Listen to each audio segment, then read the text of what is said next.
Hello, I'm Scott Wrighton, and it's my pleasure to serve as Decatur's City Manager and to bring you these weekly updates. The Mayor and the City Council have, since the start of the coronavirus pandemic last March, done everything that they can to use the city's resources and the city's influences to help those businesses and those individuals that have been the most impacted by COVID. This list of things that they've done is too long for me to name everything, but let me mention just a few of the relief measures that they have pursued. Grants to individuals for utility and rent assistance, grants to small businesses, suspension of bus fares, waiver of some of the business license fees that would otherwise be due, delays in due dates for other fees, 2 separate water shutoff holidays, financial support for COVID testing, help in providing PPE, waiver of fees for special projects to build testing and vaccination sites, assistance to bars and restaurants needing special drive-up lanes, and much, much more. We are pleased to step in everywhere where we can, despite significant declines that the city has suffered in its own operating revenues. We do so because this is what city government is supposed to do in the midst of a pandemic. Now, some of the state and federal rules for assistance have been frustrating to many of you, and I understand that.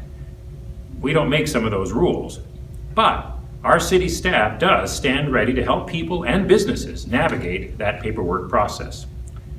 And the city will continue to find ways to step into the breach to help our community, because we want to push out these funds as quickly as possible and get them to as many people as possible who are really in need.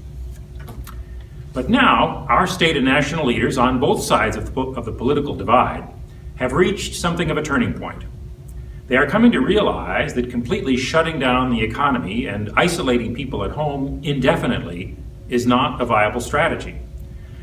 So now, the sometimes harsh debate and the tough decisions revolve around what options for partial relaxation of the shutdown rules really make the most sense, and which ones are really counterproductive. Which ones will help to keep our infection rate down and acknowledge that we should try and prevent businesses from failing. Both the City of Decatur and Macon County governments have both entered the fray.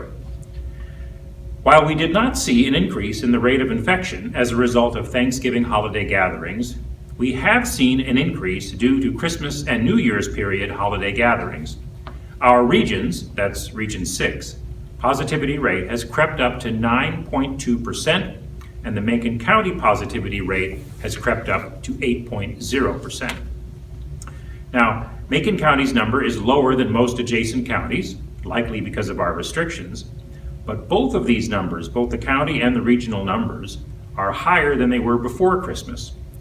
While these numbers are higher than they were during much of last summer as well, we also know much more now about the virus and how to manage it than we did last summer, and the vaccines are already becoming available locally. The truth is, we're all operating with some incomplete data. But all the local leaders I talk to want to avoid a resurgence in virus infection rates that could be hard to control once it jumps up. Governor Pritzker is trying to come up with rules on a statewide basis, but the dilemma he faces is the same as the one we're dealing with here in Decatur: how to reopen the economy without triggering a spike in the infection rate. The Macon County Board is debating this question this week, and the City Council will resume its discussion of this same topic at its meeting next Tuesday, January 19th. In the meantime, the Illinois Department of Public Health has decided to extend their testing service at the parking lot of the Decatur Civic Center through the month of February, and IDPH, I want to add, has been able to improve their turnaround times for getting test results back that are collected at this Decatur location. Additionally, Crossing Healthcare also offers a drive-through testing service at 990 North Water Street. The state of Illinois' vaccination plan is moving forward, albeit sometimes slowly in some places. Phase 1A, which is for healthcare workers, is largely complete. Phase 1B is where we are now, and that addresses persons over the age of 65 and essential frontline workers like first responders and other people who deal directly with the public every single day. Phase 1C includes persons aged 16 to 64 who have underlying medical conditions and other essential workers that might not have been included in 1B. Phase 2 then is everybody else that's not covered by Phase 1. Now, not every Illinois county is at the same stage in moving through these phases and subphases, so please contact the Macon County Health Department for more information about local vaccine availability.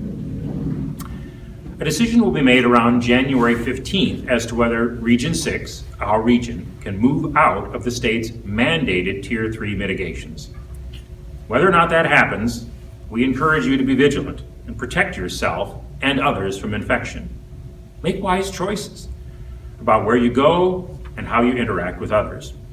So I expect to have a major update next week. So until then, thanks to all of you, to each one of you, for helping to make Decatur better.